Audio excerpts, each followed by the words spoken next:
All right, here's where we begin. Today in Corona, a story that's shaking up the city. Fatal Riverside crash linked to suspected cannabis DUI. Welcome to the City Report with Dean Bark. I'm Dean, here in Corona, California. Let's kick things off with a bang. Okay, first up, a tragic crash in Riverside that claimed a life. On April 19th, a 24-year-old woman from Riverside was reportedly driving under the influence of cannabis when the accident occurred. It's a vivid reminder of the perils of getting behind the wheel when impaired.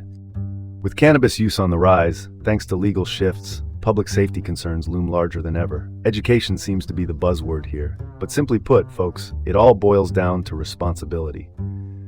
Let's cut to the chase. No substance is worth a life. Let's transition to this. Former One Republic bassist Tim Myers is tuning a new note. Politics. He's taking on the longtime incumbent GOP Reputer Ken Calvert in Riverside County's 41st District.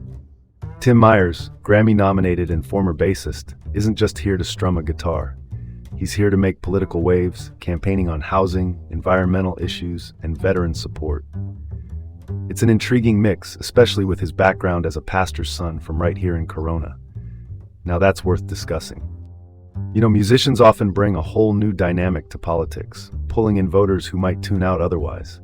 They call it like it is, an art in itself. All right, next topic.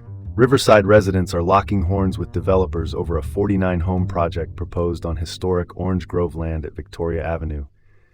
Now, folks, this isn't your average residential debate.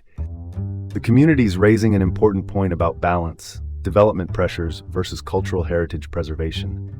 Here's the latest scoop. Those orange groves are a slice of history. Let's not overcomplicate this. Preservation is key. Let's pivot to the next story.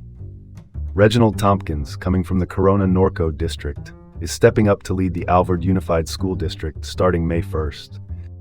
With Tompkins at the helm, Alvord schools could see some invigorating changes. Cross-district hires like this can bring valuable fresh perspectives and innovative strategies. Leadership transitions like Reginald's can guide schools through transformative phases. Let's just say it's not business as usual. And now for something completely different. Leadership news in the Corona Norco Unified School District. Dalia Gad-El-Mala rises from deputy to superintendent. That, my friends, signals the district's appreciation for stability. Dalia's promotion reflects a vote of confidence in her progressive leadership. Internal promotions often point to desired continuity, an important asset in our ever-evolving educational landscapes. And that's all the news that fits. I'm Dean Bark, urging you to keep an eye on these developing stories in our vibrant community. Until tomorrow, stay well and stay informed.